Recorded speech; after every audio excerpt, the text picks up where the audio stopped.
षष्टम भाव यानी छठे भाव में बुध ग्रह। भावानुसार मंत्रेश्वर महाराज कहते हैं कि बुध अगर छठे भाव में हो तो इंसान शत्रुओं को पराजित करता है, लेकिन थोड़ा कठोर वचन बोलने वाला, थोड़ा आलस्य को धारण करने वाला और विवाद करने से, ऐसे आदमियों के साथ तर्क या कुतर्क करने से बहुत जल्दी क्रोधित होने वाला, ये भावानुसार थे। हम लोगों की चर्चा है कन्या लग्न की, जो बुध देव खुद लग्नेश होते। अब लग्नेश ही अगर आपके छठे स्थान में बैठ जाए तो फिर कैसे फल देंगे? तो कहता है शरीर में कोई न कोई रोग देगा। लग्नेश अगर छठे स्थान में हो तो वृहत होरा पाराशर शास्त्र कहती है कि शरीर में कोई न कोई रोग होगा, शत्रुओं से भी थोड़ी बहुत भय या पीड़ा हो सकती है,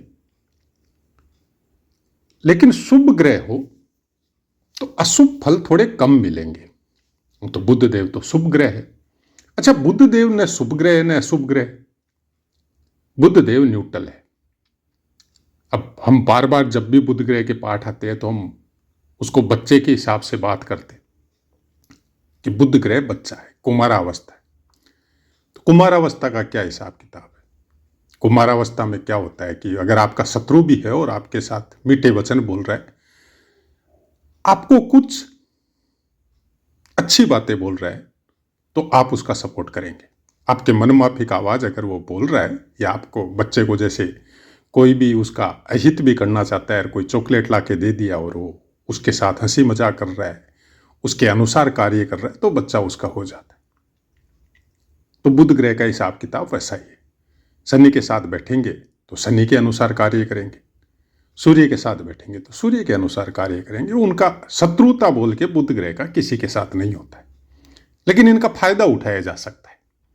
अब कोई क्रूर ग्रह, पापी स्थानों का ग्रह, गलत भाव या गलत फल देने वाला कोई ग्रह, वो अगर इनके साथ बैठ जाए तो इनके बल को लेके और वो आपके साथ कुछ भी कर सकते हैं। अब बुध देव दशम भी होते, दशम स्थान का स्वामित्व भी इनके पास है।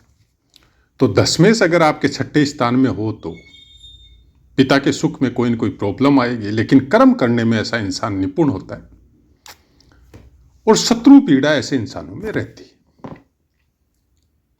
अब ये बातें हम अपनी तरफ से अभी तक आपको कुछ नहीं बताई, क्योंकि नियम बना रखा है कि शुरुआत का जो 1-2 मिनट का जो पाठ है, वो जो पुस्तकों में लिखा है भावानुसार या लग्नानुसार, वो आपको बताते। लेकिन चूंकि आगे के पार्ट में बहुत सी बातें हैं और सब कुछ ज्योतिष शास्त्र की पुस्तकों से, अभ्यास से या अच्छे विद्वानों के पाठों को श्रवण करने या उनके पास बैठ के जो सीखने को मिला उसके अनुसार ही है। उन बातों को आप माने, आपकी इच्छा है, नहीं माने आपकी इच्छा है। हमारा कहना केवल इतना है कि अभ्यास में एक बार सम्मिलित जरूर कीजिए कि क्या वैसा कुछ निकल के आ रहा है क्या, क्योंकि ज्योतिष बहुत बड़ी गहराई है और इसमें कोई भी इंसान ये बोले कि हम पूरी तरह पारंगत है तो ये थोड़ी मतलब अहंकार वाली वाणी है। क्योंकि ज्योतिष में पारंगत होना मतलब आप मान के चलिए वो सोशल मीडिया से दूर होगा। ज्योतिष वो सेक्टर है या भगवान के द्वारा इंसानों के लिए प्राप्त वो ज्ञान है जिसको पढ़ के, सुन के, मनन करके आदमी वेदों के लिखे हुए श्लोकों का अर्थ समझ जाता है। तो त्रिकालदर्शी ऐसे इंसानों को आप बोल सकते हैं। और अगर त्रिकालदर्शी हो गए, सपोज कोई भी ज्योतिषी या कोई साधारण आदमी भी अगर साक्षात देख ले कि आपका भविष्य, आपका वर्तमान, आपका पास्ट उनकी आंखों के सामने पूरी तरह नजर आए, तो फिर वो आपके साथ साथ इस पृथ्वी का भी देख सकता है, इस ब्रह्मांड का भी देख सकता है। फिर उसको सोशल मीडिया की क्या जरूरत है? तो हमारे विषय में तो ये हम बोल भी नहीं सकते, क्योंकि ज्योतिष के आप ये समझ सकते हैं कि पहली कक्षा से पहले जो अभी वर्तमान में जो हम लोग पढ़ते थे उस समय तो नहीं थी। अभी जो KG1, KG2, KG3 जो बच्चों की क्लासें चलती छोटी उम्र से, तो आप सबसे पहली क्लास वाले विद्यार्थी जिसको समझते वो वैसा ही हमको भी समझ सकते।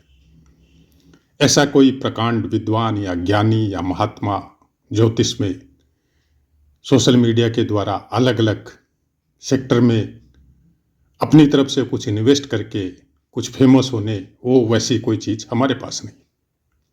हाँ, क्यों बनाते उसका कारण है कि हमारे जीवन का सबसे फेवरेट सब्जेक्ट है कर्म। नौकरी करने का मिला, वो कर रहे हैं, और शायद हो सकता है मरते दम तक करते रहे। लेकिन सब्जेक्ट यही था। जब भी थोड़ा होश संभाला, थोड़ा रुचि जागृत हुई, तो तब से पढ़ते आ रहे हैं, पढ़ रहे हैं। बहुत बार बोला भी है, हर 3-4 महीना बाद में कोई भी पाठ होता है तो उसमें बोलते हैं ये बात कि एक 16 घंटा, 15 घंटा या 10 घंटा जैसी उम्र की अवस्था है उसके अनुसार जो आदमी रात दिन बिजी रहता है, जब कोरोना के समय में पूरी तरह ही वो मतलब फ्री हो गया, आप करे क्या, करने के लिए जब कुछ नहीं है तो उसकी जो हॉबी होती है वो उसी अनुसार कार्य करता है। पुस्तक कितनी देर पढ़ेगा? एक ही पुस्तक को जब 10-10 बार, 8-8 बार आप पढ़ लेते हैं तो और कितना पढ़ेंगे? ध्यान साधना भी कितनी करेंगे? कहीं पे तो जाके आदमी का दिमाग थोड़ा अलग लेवल पे ट्रेवल करता है। तो फिर कभी जुड़े नहीं थे तो सोशल मीडिया से जुड़े, यूट्यूब वगैरह देखना चालू किया, तो जो चीज इंसान को पसंद होती है वो देखता है। हमारी दो ही पसंद है, समाचार में फॉरेन न्यूज, विदेशी समाचार, क्योंकि 12वें घर में बहुत से ग्रह बैठे, और ज्योतिष का सब्जेक्ट है तो उसी के अनुसार चैनल देखा। तो कुछ भ्रम वाली स्थिति हमारे खुद के दिमाग में हो गई कि कई चैनलों को देखते देखते मतलब खुद में जो पढ़ा था या जो अभ्यास में देखा था वो वास होना शुरू हो गया। तब फिर वो पढ़ा या जो सुना, अब जो सुन रहे हैं उसको वापस किताबों के उन सूत्रों से जाके मिलाते हैं तो फिर वो मिलता नहीं है, तो थोड़ी स्थिति थोड़ी अलग हो गई। वो क्या करें? तो ठीक है, हमारी परिस्थिति ऐसी नहीं है, या हमारे पास वैसे साधन नहीं है, या हमने उन साधनों का यूज नहीं किया जिसकी वजह से हम भी थोड़े फेमस हो या ना हो। तो फिर शुरू किया कि जितना हो सके हमसे जो हकीकत सिचुएशन है, जो सही बातें हैं, जो अपने ऋषि मुनियों ने जो ऑथेंटिक पुस्तकों में जो लिखा है या अलग अलग विद्वानों के द्वारा जो श्रवण किया है, जो कुछ तो इस धरा पर अभी भी विराजमान है और कुछ अपने धाम को चले गए, वैसी बातें आपके सामने रखी जाए। जिसको जितना सुनना है, ये जितना पसंद करना है वो करे, जिनको नहीं सुनना है वो मत सुनिए। क्योंकि सोशल मीडिया का अपना एक एल्गोरिदम है, उसमें यूट्यूब भी आपको बहुत कुछ शिक्षा देता है कि आप इस तरह का वीडियो बनाइए, उस तरह का वीडियो बनाइए। तो हम कोई वो क्रिएटर तो है नहीं कि आपके ज्योतिष सेक्टर के चैनल से हमको कोई अर्निंग चाहिए, कोई पैसा चाहिए, कोई फीस चाहिए, और इस चैनल के द्वारा जो भी आएगा अपनी डेट ऑफ बर्थ देगा, हम उसकी प्रिडिक्शन करेंगे, फिर ऑनलाइन फीस भी लेंगे। तो ऐसा तो हमारा मोटिव कभी था नहीं। तो हमने वो सब सिस्टम जो तरह तरह के वीडियो बना के आपको उसमें कुछ इस तरह के इमेज वगैरह लगा के आपको दिखाए और आपको थोड़ा अच्छा लगे और मेरा रीच थोड़ा बढ़े, हमको वो सब करने की जरूरत नहीं थी। हमारे दिमाग ने भी या हमारी बुद्धि ने या हमारे जो प्रारब्ध है उसने अलाउ नहीं किया कि आपको ऐसा कुछ नहीं करना है, क्योंकि बहुत कुछ भ्रम वाला वातावरण पहले से ही है। तो आपको उसमें योगदान देने की जरूरत नहीं है। अब योगदान देने की जरूरत नहीं है तो रीच नहीं बढ़ेगी, तो मत बढ़िए, उसकी इतनी टेंशन हम लेते नहीं है। बस मन में ये जरूर है कि जितना भी हम जानते हैं वो जो सही है उतना ही समझाने की कोशिश कीजिए, बाकी जो जैसा है वैसा चलने दीजिए। तो उसी अनुसार ये चैनल भी चल रहा है। अब होता क्या है कि छठे स्थान में जब बुध देव बैठते हैं तो आदमी को क्रोध आना या आदमी के ऊपर रोग होना या आदमी का शत्रु बनना ये नॉर्मल सी बात है। क्यों नॉर्मल सी बात है? क्योंकि दशमेश भी होता है। तो दशमेश होता है तो दशमेश अपने स्थान से 9वें स्थान में बैठेगा और लग्न से छठे में बैठेगा। लग्नेश भी है तो लग्न से जब छठे स्थान में कोई ग्रह बैठता है, लग्नेश अपने से छठे स्थान में बैठता तो अथाह संघर्ष करवाता, आपको कंपटीशन में ढकेलता आदमी को। मतलब आपको कोई भी चीज आसानी से प्राप्त नहीं होगी। अगर आप स्टडी कर रहे हैं, बच्चे हैं, कोई डिप्लोमा पढ़ाई कर रहे हैं, तो आप कंपटीशन में जाएंगे और उसको टच करेंगे या उसको प्राप्त करेंगे, चाहे वो आपकी सर्विस हो, चाहे उस एग्जाम में पास हो ना हो, लेकिन संघर्ष करना पड़ेगा। मतलब ऐसे नहीं होगा कि आपका लग्नेश बुध देव है तो बुद्धि तो आपकी दासी है, नहीं, ऐसा नहीं होगा। आपको उस बुद्धि को प्राप्त करने के लिए संघर्ष करना पड़ेगा। तो क्या कर्म को प्राप्त करने के लिए संघर्ष करना पड़ेगा? नहीं, कर्म को प्राप्त करने के लिए इतना संघर्ष नहीं करना पड़ेगा जितना लग्नेश को बलि करने के लिए संघर्ष करना पड़ेगा। तो लग्नेश का मतलब आपके दिमाग को आपको स्वस्थ रखना है, हर परिस्थिति में बी पॉजिटिव, जो बोला जाता है ना कि पॉजिटिव रहिए, वो रखना है। अगर उस तरह से रख के आप अपनी एक अवस्था के बाद में हर वो चीज प्राप्त करेंगे जो एक भौतिक शरीर को चाहिए। लेकिन शुरुआती अवस्था मोस्ट प्रोबेबली 25 साल तक की जो कुमारावस्था में ट्रीट होती है, हालांकि कुमारावस्था आप 15-16 साल समझिए, लेकिन अब स्टडी लाइन या डिप्लोमा पढ़ाई कुछ इस तरह से हो गई कि आदमी कोई भी डिप्लोमा लेता है सीए सीएस का तो 25 साल पहले उसको मिलना थोड़ा संभव नहीं है। उस तक वो स्ट्रगल रहेगी। उसके बाद में वो स्ट्रगल उनकी लाइफ में कुछ इस तरह से हो जाएगी कि वो हर चीज में मेहनत करने की कोशिश करेगा। तो फिर वो कर्म में भी करेगा तो कर्म भी उसका धर्म के अनुसार शुरू हो जाएगा, क्योंकि अपने स्थान से नवम विराजित है। नवम विराजित है तो वो कोई भी ऐसा कुकर्म नहीं करेगा जिसकी वजह से उसका मान सम्मान हो, उसको उसके व्यापार में फायदा हो या उसके प्रोफेशन में फायदा हो, नहीं करेगा। वो धर्म के साथ जोड़ेगा, धार्मिक होगा अपने कर्म के लिए। कोई भी ऐसा कार्य नहीं करेगा जिससे अपना या अपने समाज का या अपने परिवार का या अपने देश का कोई नुकसान होता हो। उस कर्म में वो इंटरेस्ट नहीं लेगा, वो दूर रहेगा ये सब चीजों से। जहां तक होगा वाणी को अपने ऊपर कंट्रोल करने देगा, मतलब अपने ऊपर नहीं, खुद कंट्रोल करेगा उस वाणी को, अपने ऊपर हावी नहीं होने देगा, लेकिन एक सीमा तक, क्योंकि ये छठा स्थान है। बिना मतलब अगर आप उसको सताएंगे, बिना मतलब आप उसको अंगुली करेंगे या डंडा करेंगे, तो फिर वो अपना रूप दिखाएगा।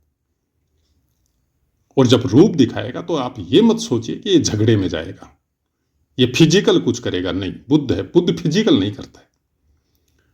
बुद्ध आपकी जड़ें काटता है। जहां से शत्रु का उत्थान होता है उस जगह को ही काट देता है, जिसको बोला जाता है ना कि बहुत ठंडे दिमाग से, बहुत सोच समझकर प्लानिंग करने वाला, यह सब काम बुद्ध देव छठे स्थान से करवाता है। शरीर में रोग होगा, उसको रोक नहीं सकते, लेकिन लगने से उसकी इतनी पीड़ा नहीं देगा। कोई दूसरे स्थान का स्वामी होता तो अलग बात था, लेकिन लग्नेश अगर छठे स्थान में विराजित है तो आपका इम्यून सिस्टम भी स्ट्रांग होगा, लेकिन संघर्ष करवाएगा। ये एकदम सही बात है। अब यहां पर अगर आपको डीप एनालिसिस करना है तो आपको नक्षत्रों में जाना पड़ेगा। अब धनिष्ठा नक्षत्र पहले ही तीसरा और चतुर्थ चरण आएगा, उसके बाद में शतविषा नक्षत्र, चारों के चारों चरण आएंगे जो राहु का है। पूर्वा भाद्रपद पहला, दूसरा और तीसरा चरण आएगा जो गुरुदेव का है।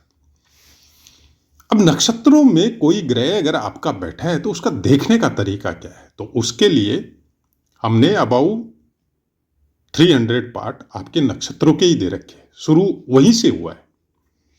तो आप उनका अध्ययन कीजिए, तब आपको जाके बहुत कुछ समझ में आएगा, क्योंकि नक्षत्रों का योगदान राशियों के योगदान से बहुत बड़ा है। कोई भी ग्रह, कोई भी आपकी दशा, महादशा, अंतरदशा और आपकी वर्ग कुंडलियां सबकी सब नक्षत्रों पे डिपेंड है। और बहुत कुछ संभव है कि आप उस चीज को पिन मार्क कर सके कि इस जगह में बैठा हुआ बुध मेरे को आगे जाके किस तरह की चीजें देगा, क्योंकि कुछ समय तक तो आपको समझ में नहीं है। बुध और चंद्रमा दो ग्रह प्रायकर पाठों में बताते हैं कि दो ग्रह को समझना बहुत मुश्किल है। यह जब तक गॉड गिफ्टेड आपकी कुंडली में कोई ग्रह जैसे गुरु हो या बुध का भी अच्छा प्रभाव हो नहीं हो, सूर्य का भी अच्छा प्रभाव हो नहीं हो, उसके अनुसार ही फिर आपको ज्योतिष या ज्योतिष से संबंधित बातें शुरू में या उसके बाद में आपको समझ में आएगी, नहीं तो नहीं आएगी। आप ये सोचो कि वर्तमान का जो समय है केवल वैसा ही चल रहा है कि हमारा बुध छठे स्थान में है और हमको मतलब एनी टाइम कोई न कोई प्रॉब्लम शरीर में लगी रहती है, तो हम क्या रेमेडी करें, उसकी रेमेडी बताइए। मतलब एकदम स्ट्रेट वे यही बोला जाता है, रेमेडी बताइए। क्या चीज की रेमेडी बताए भाई? आपके शरीर में रोग लगना ये आपका प्रारब्ध है। अब प्रारब्ध की कभी कोई रेमेडी होती है कि हमको भोगना है? जैसे भगवान कृष्ण का अवतार हुआ और उनको जेल में जन्म होना था, तो ये उनका प्रारब्ध था, तो प्रारब्ध की रेमेडी वो ठीक कर सकते थे? नहीं कर सकते। उनको अपने ओरिजिनल माता पिता से कितना साल दूर रहना पड़ा, ये उनकी जन्मपत्री में ये प्रारब्ध थे, तो वो रेमेडी कर सकते थे, नहीं किया। क्योंकि समय और प्रारब्ध ग्रहों का जो फल है उसको भगवान जन्म लेके उसको भोगा है, रेमेडी नहीं किया है। उनके पास इतनी शक्ति थी कि उन फलों को काट सकते थे, लेकिन फिर भी नहीं काटा, क्योंकि उन्होंने स्वीकार किया है कि आपका जो प्रारब्ध है वो आपको भोगना पड़ेगा। तो फिर रेमेडी का मीनिंग क्या है? रेमेडी का मीनिंग बहुत अलग है। रेमेडी का मीनिंग ये नहीं है कि आपको ये बोल दिया गया कुछ चैनल या कुछ विद्वानों के द्वारा कि ये सामान लीजिए और नदी में डाल दीजिए, उससे आपका ये ग्रह ठीक हो जाएगा। आपको पता भी है कि पवित्र नदी में कौन सा सामान डालना चाहिए, कौन सा नहीं डालना चाहिए। ये तो इस बात को या तो आप अपने गुरुओं से पूछिए या कोई अच्छे विद्वान से पूछिए या कोई संत महात्माओं से पूछिए कि ऐसी ऐसी चीजें आप पवित्र नदी में डाल देते हैं जिसकी वजह से वो पानी गंदा होता है और आपका चंद्रमा खराब है। तो फिर आपकी मानसिक स्थिति ऐसी हो जाएगी, एक तो चंद्रमा पहले से प्रारब्ध के अनुसार आपका खराब है, ऊपर से आपने जल तत्व को और ज्यादा खराब कर दिया, जो हजारों लाखों करोड़ों जीवों का पेट भरता है, उस जल तत्व को आपने गंदा कर दिया। हालांकि आपके थोड़े से सामान से वो गंदा नहीं हुआ है, लेकिन आपकी प्रवृत्ति वही थी। मतलब ग्रह या ग्रह से संबंधित देवता आपके मन के भाव को देखते हैं। आपकी पूजा में आपने 56 भोग लगाए, उससे उनके ऊपर कोई इफेक्ट नहीं आता है, लेकिन वो लगाते समय आपके भाव कैसे थे, आपकी उनके प्रति आस्था कैसी थी, उसको स्वीकार करते। तो फिर चंद्रमा का फल तो और ज्यादा आपको वीक या खराब मिलने वाला है। मानसिक स्थिति की अवस्था जो है वो और ज्यादा बिगड़ेगी। हम इसी तरह समझते हैं ग्रह को कि हमारा शनि खराब है। हमने बहुत बार बोला भी है कि हमारा शनि नीच राशि में है, तो हम क्या करें? शनि से संबंधित दान दें। दान देने के लिए रेमेडी नहीं है, यह आपकी प्रवृत्ति है, यह संस्कार है कि अपने से छोटे या अपने से नीचे वाले को, जो भागवत के द्वारा या संस्कार के द्वारा, जो परिवार समाज में ऋषियों के द्वारा, संत महात्माओं के द्वारा बोला जाता है कि आपके पास अगर कुछ है, चाहे धन है, चाहे शारीरिक शक्ति अच्छी है, चाहे और कोई पद आपके पास है, तो अपने से नीचे वालों की सहायता कीजिए। लेकिन इस चीज को शनि के साथ जोड़ दिया गया। क्यों भाई? शनि ने बोला था आपको आके? शनि ने कुछ नहीं बोला है। शनि आपको प्रारब्ध अनुसार आपको नीच राशि में विराजित हुए हैं, तो हो सकता है वो आपके लिए अच्छे भी हो सकते हैं। वो आपके अहम को तोड़ना चाहते हैं, आपके घमंड को तोड़ना चाहते हैं। वो आपको ये बताते हैं कि आपने मनुष्य जीवन लिया है दूसरों का हित करने के लिए, सेवा करने के लिए, तो आपने पिछले जन्म में तो की नहीं, इसलिए इस जन्म में हम आपके नीच राशि में आके विराजित हो गए, तो अब तो कम से कम कीजिए। तो हर ग्रह का नीच और ऊंच का मतलब केवल इतना होता है। षड्बल में कोई विशेष बल प्राप्त नहीं होता है नीच और उससे, उससे कई गुना ज्यादा दिशा बल प्राप्त होता है। तो अब जाहिर सी बात है कि नीच और ऊंच पे तो पूरा सोशल मीडिया भरती है, तो फिर हम क्या उनसे ज्यादा विद्वान है? नहीं है भाई। हमने जो देखा वो हम बता रहे हैं। आप हमको विद्वान मानो या न मत मानो, ये आपके ऊपर निर्भर है। आप रेमेडी बोल के किसी ग्रह को ठीक करने के लिए बोल के कोई रेमेडी मत कीजिए। आपके संस्कार में कोई चीज है कि अपने से छोटे वाले को कुछ देना चाहिए, उसके कुछ समय के अनुसार उसमें कुछ विपदा आई है तो उसकी हेल्प करनी चाहिए, वो आपके संस्कार है। और वो रेमेडी स्वरूप आपके पूरे परिवार पे, आपके पूरे ओरों पे एक तरह का सुरक्षा चक्र बनाती है, जो आपको इम्यून सिस्टम को ग्रो करवाता है। आप कभी भी अपने मन से देखिए, कोई आदमी भूखा है और रोटी मांग रहा है। बहुत से भिखारी होते हैं ना, 5 रुपए 10 रुपए आप देते रहते हैं, लेकिन एक भिखारी ऐसा आया जो आपके पास आके बोला, भैया एक टाइम का हमको खाना खिला दीजिए ना, हम भूखा है। अब एक अलग अलग वे है इंसानों का। एक वे है कि टाइम नहीं है हमारे पास, ये 10 रुपए लो और खा लो। और एक इंसान है जो आर्थिक स्थिति से उससे बहुत नीचे है। उसने जब देखा, उसकी वाणी को सुना, तो उसके हृदय में कुछ स्पंदन हुआ, कुछ चोट लगी। तो वो बोला, खाना खाओगे? बोला हाँ हाँ बाबा खाना खाएगा। तो वो एक होटल पे लेके गया, उसको भरपेट खाना खिलाया। उसको कोई रुपए नहीं दिया उसने, भरपेट खाना खिलाया। और उसका पैसा वो होटल वाले को देकर वो आ गया। वो पीछे घूम के भी नहीं देखा कि वो आदमी क्या बोल रहा है क्या नहीं बोल रहा है। और उसके बाद में देखिए, उस आदमी के इम्यून सिस्टम में एक ऐसी खुशी उसको प्राप्त हुई, वो खुशी ही इम्यून सिस्टम है। हर चीज से लड़ने की क्षमता वो ही देती है। तो प्रारब्ध में जो दुख है ना, वो दुख से लड़ने की क्षमता भी उसी इम्यून सिस्टम में है। ये होती है रेमेडी। आप अगर इसके हिसाब से कि आपको बोला गया है अपने से छोटे वाले की आप हेल्प करो, तो आपने 10 रुपए 5 रुपए भिखारी को दे दिया और आप सोचते हैं कि वो ग्रह हमारा ठीक हो गया, तो भूल जाइए भाई, कुछ नहीं होने वाला। तो आशा है मित्रों पाठ समझ में आया होगा। अब अपनी वाणी को विराम देते, आपसे आज्ञा लेते। जय माता।